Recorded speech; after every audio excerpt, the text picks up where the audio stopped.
Greetings to my fellow Fire Emblem fans. My name is Kibi, and you are watching Chapter 14 of my Fire Emblem 8 0% Growths low turn count playthrough. Let's get right into it, right into the 13.5 minutes of good fun seas footage. Yeah, we haven't actually had a seas map in a while, honestly, but that's fine. Seas is an alright objective, and as I'm just glad it's not route, honestly. Enough talking though, because we're about to witness something truly unholy. I mean, you guys are seeing what I'm seeing. One is forced to wonder how the game could allow Gerik to become even stronger than he already is. But you know, he deserves it, right? Gerik's our guy. Good guy. And he needs these stat boosters to go even further beyond and truly trivialize the rest of the game, honestly. However, for this map, he needs a bit of help not only with the seas, but also with various side objectives.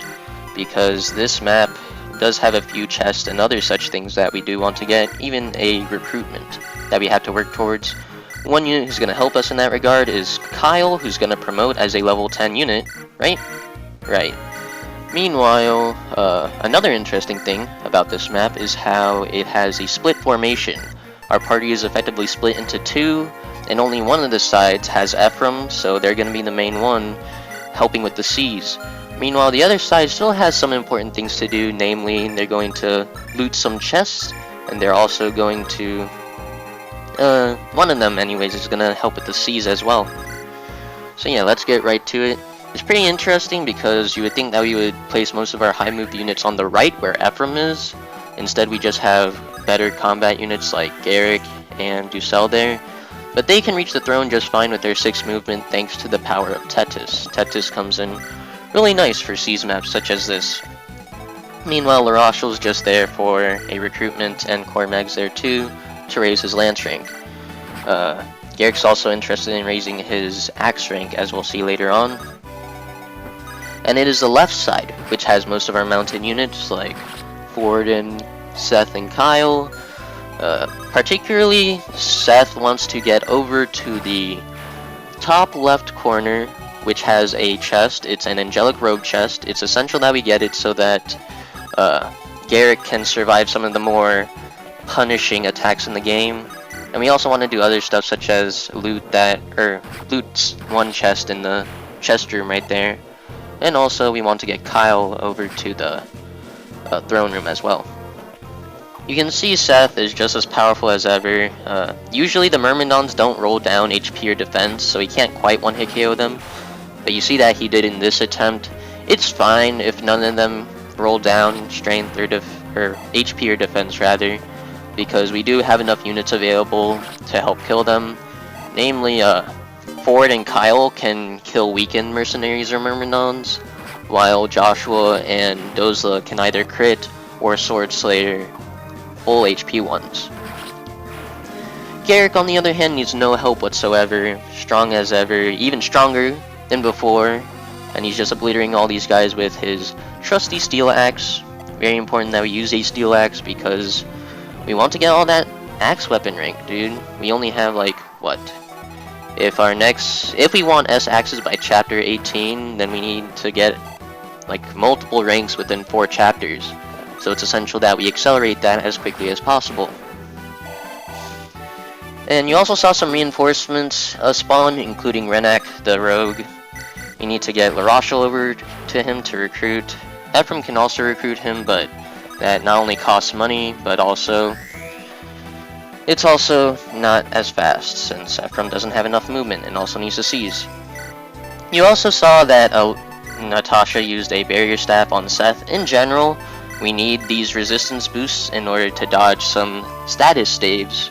But the actual weird thing is the fact that Natasha is here in the first place. And by that I mean, where is Moulder? Shouldn't Moulder be here over Natasha? Why are we fielding her instead? Well, the first thing to note is that we can only field one of them, right? And the default option would and should be Moulder, because Moulder needs the experience and stuff.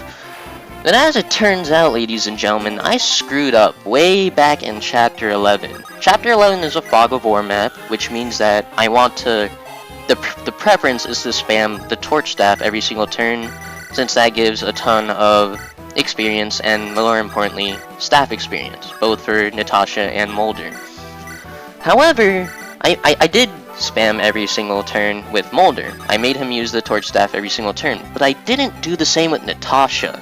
And in fact, if I let Natasha progress as I planned her to, she wouldn't reach B Staves in time. We needed her to reach B Staves for Chapter 19. And due to not spamming torch every single turn, I screwed that up. I need to get her some extra staff experience to compensate. And that's why she's fielded in this map over Moulder. Moulder can still reach his various benchmarks on time, but Natasha needs this chapter in order to reach those benchmarks that she needs to. So yeah, that's just a thing. As for this enemy phase, the right side managed to open the door. The left side hasn't managed quite yet. We need to kill the knights to get door keys rather, to open these doors.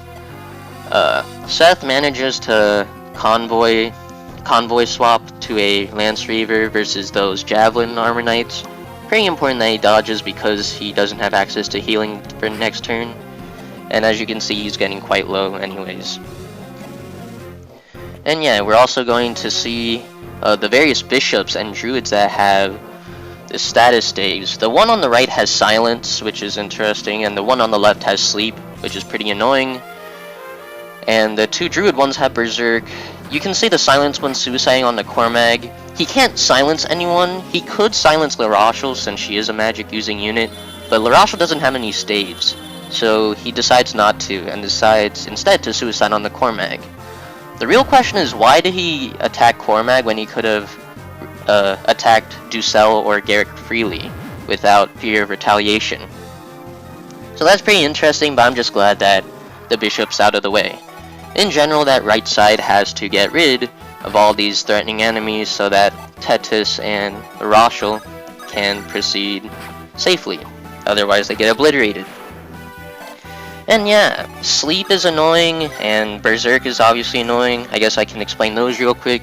Sleep incapacitates the unit that it hits, so if Seth got hit last turn, then he wouldn't be free to move or do anything. That's obviously not nice. We want to use Seth to the best of our ability. Berserk is even worse. Not only are you not in control of your unit, but in fact the AI is in control of your unit.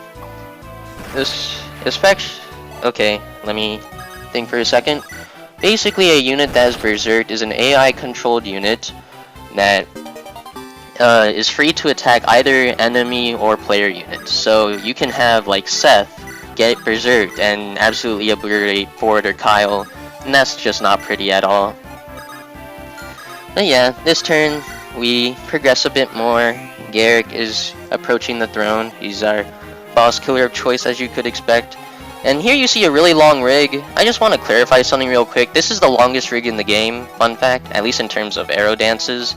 However, people have the conception that the longer the rig, or the longer you take to arrow dance, the more precarious the enemy phase is, which is not true. Of course, what I say is suspicious when Seth double crits, or like crits these armor knights to death, but all that needed to happen this enemy phase was for Gerik to dodge the two berserks.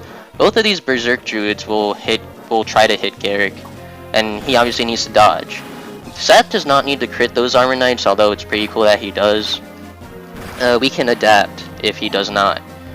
But yeah, you would think that these druids that have, like what, maybe 50, 60 hit on Gerik, I wouldn't need to rig that hard in order to hit them, or to dodge them rather. But it just took that long, what more can I say? And yeah, this enemy phase is kinda scary.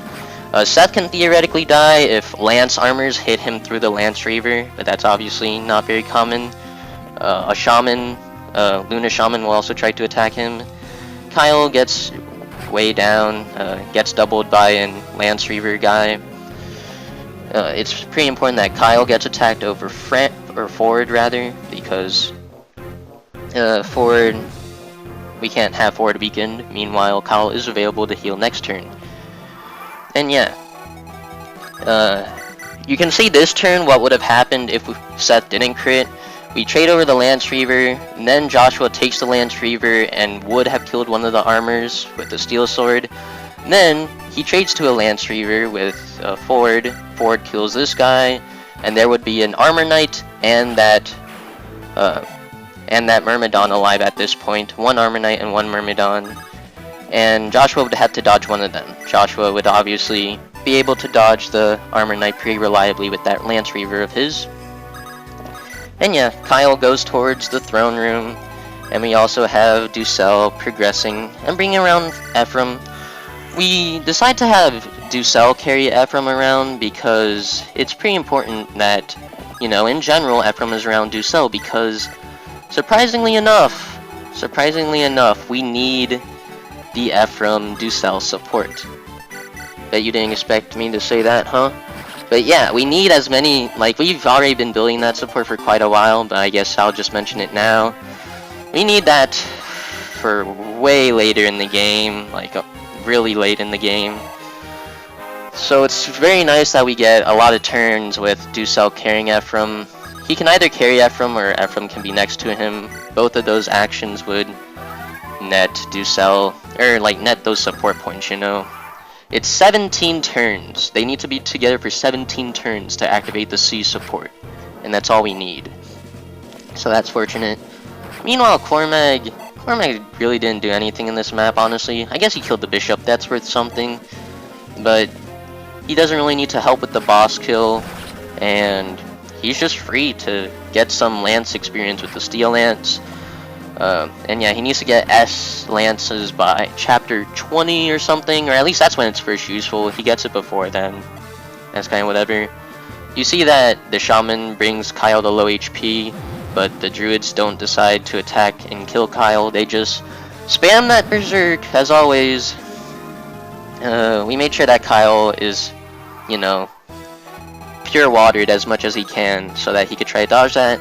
And now we're on turn 5, ready to kill the boss. His name is Vigard. I leave this convo in because it's not very often that we get these specialized convos. You know, but it's still cool. And yeah, we need a bit of chip damage in order for Gerik to finish him. So we make sure to use Duessel. But now we have only one space to attack Vigard from. Vigard, only the space in front of Vigard is available to attack Vigard from one range. And that is, you know, considering that Duessel just blocked that space, how is Gerik supposed to finish? Well, this is why we did not promote Kyle, because Kyle needs to pick up Duessel so that now we can attack Vigard with Gerik. We can't attack Vigard otherwise, since again that space is the only space from which we can attack Vigard from one range. Of course, you're about to say, oh, why didn't you just field Tana or Vanessa or Franz or someone else who can carry Duessel? But imagine, like, go back and look at the enemy phases that Kyle had to face, man. All the other guys would have gotten obliterated. And of course, in terms of why promotion would make Kyle not able to pick up Vigard, or rather Duessel, the reasoning is that it would increase his con, which decreases his aid, and that means that we can't pick up Duessel post-promotion. After Vigard fades, we get Gleipnir and Garm. Gleipnir is not good. Garm is the greatest thing ever. Oh my goodness. Alright, we are done. That is chapter 14, cleared in 5 turns. I will see you guys later. Have a nice day.